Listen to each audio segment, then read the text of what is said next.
Trayvon. Let's go back before Trayvon. Let's talk about Katrina. So when there is resistance, there is repression. And when people stand up, they are what? Incarcerated. We must stand with those men and women who have took the heat and stood the force. I know. They're telling me my time is up. We will go fast. We will try to end this. The bottom line is that the trade union movement has left these people out. Regardless of the fact that that despite the current calls by low-wage workers, raise up, raise up, raise up. And some trade unions have raised minimum wage and wages of those in fast food, the trade union movement lacks an effective national strategy to address the conditions of workers in this country. These conditions in sum total we understand it as the war on Black America. And if you want to oppose the war around the country, then you best to oppose the war on Black America. Our work is concentrated in main areas of building a Southern, politicized, rank-and-file labor movement to exercise workers' power in the Southern and U.S. economy, building bases for independent Black working-class-based political power to control basic resources and policy decisions, and fighting for community development and environmental justice. National repression, while its depth and major history is anchored in the South, it is national in scope and constitutes a fundamental aspect of capitalism's exploitation of the U.S. working class, and support for its elimination tactically, currently in the form of supporting Black Lives Matter, elected community control of the police is a responsibility of all those who stand against war. Black Lives Matter, poverty is violence, stop the war on Black America, stop the war on brown America, stop the war on Black and red and working and women America. Thank you.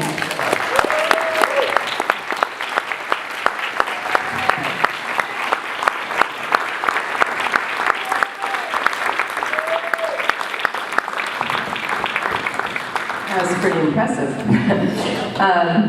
We got a lot of impressive people on this panel. As I look over the biographies of those, I think I can say that our next speaker is eminently suited as well to talk about the relationship between the war on the Black and Latino communities and working people in the U.S. to the wars on working people abroad.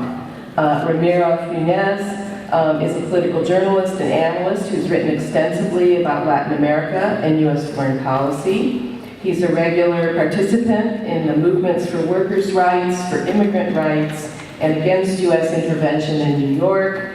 Let us welcome from the National Popular Resistance Front of Honduras, Ramiro Funes.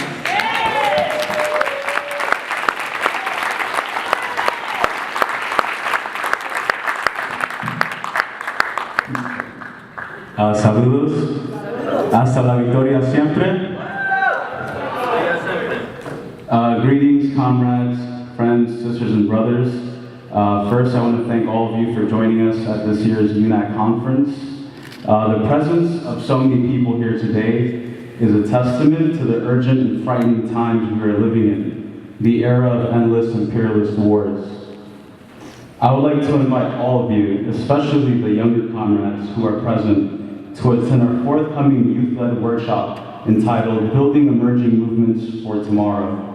This workshop will begin at 4:15 during breakout session 2 immediately following this plenary. What's the goal of this meeting? The long-term goal is to build a united mass movement led by young people across the country in order to construct a better tomorrow, a future free of wars initiated by the United States government and the corporations that it follows orders from.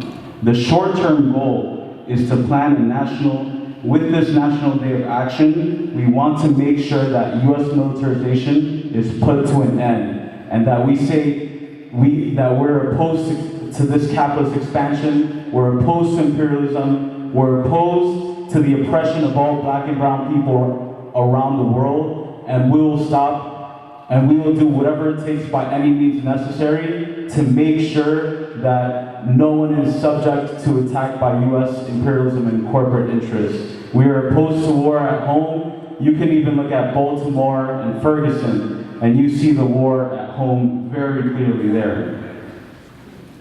We also, in the US especially, the white police officer responsible for killing Freddie Gray had a bail of $350,000. Meanwhile, the young revolutionary 18-year-old youth who was participating in destroying and breaking the police car was given a $500,000 bail. And that's completely not fair, and it's complete double standard. So we see that very clearly. The war at home is this way to try to frighten youth into organizing. They're trying to fine us. They're trying to make sure that we don't organize and talk about these things. They want us to just focus on making money and being rich and being like them, and selling us this dream that doesn't exist anymore.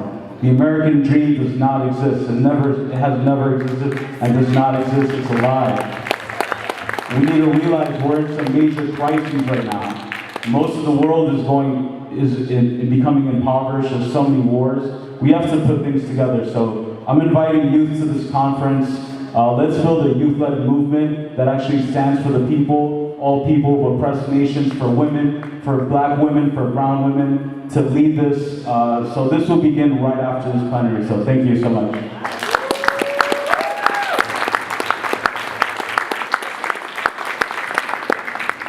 All of us here today are thinking about how to rebuild a movement against U.S. wars, how to grow a movement against U.S. wars and abroad.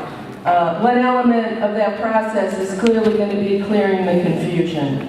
Part of that process is undoubtedly the untangling the web of lies fed to the U.S. population to explain the interventions of U.S. military operations in the Middle East, Central Asia, and Africa. One of the main and most precious resources we have in this task is Antonia Juhas.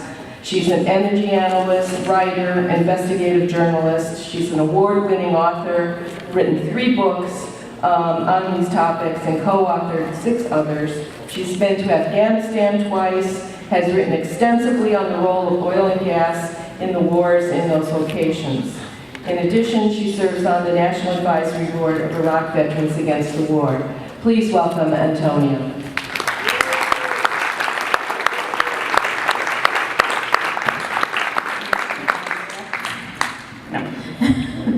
Hi, thanks so much for having me. 2 very disturbing historical markers are about to happen at the same time. The United States is about to reach its highest point of domestic oil production in our history, at the same time as Iraq is about to surpass its highest domestic oil production in its history. Both of these markers are coming at the same time that the United Nations and every climate expert on the planet has warned us that to avert the worst of climate catastrophe, we have to keep at least 80% of fossil fuels in the ground. Instead of focusing on that, we're focusing on mass exploitation of natural resources at home and abroad. This panel is about the domestic costs of war and a sort of ironic, I guess, domestic cost of our war in Iraq has been a successfully put argument, or an argument that has done quite well, which is that, okay, if you don't want us to fight wars for oil, then you need to let us exploit as much oil and fossil fuels as possible at home. And that's exactly what is happening.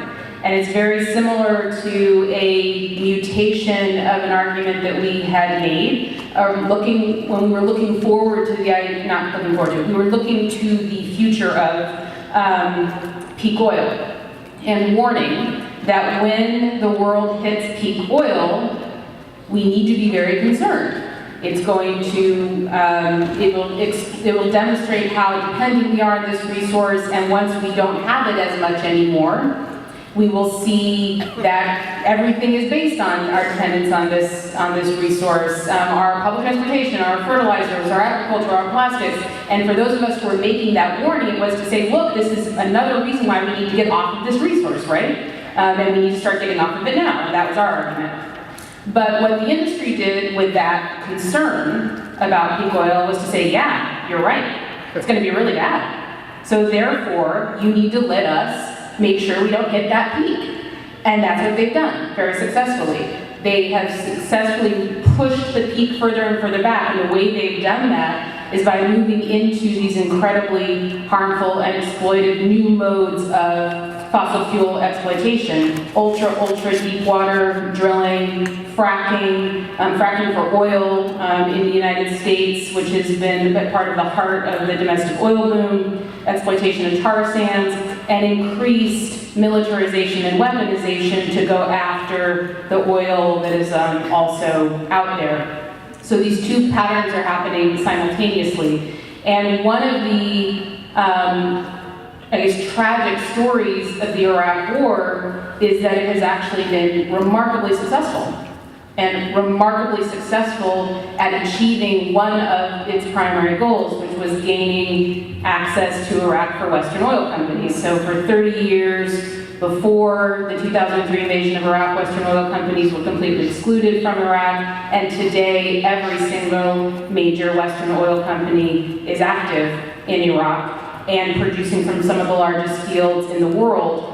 And that access actually expanded, so they got in as a result of the 2003 invasion. But just in October of last year, one of the primary objectives of the Bush administration going into the war was passage of something called the Iraq Oil Law, which was a sort of privatization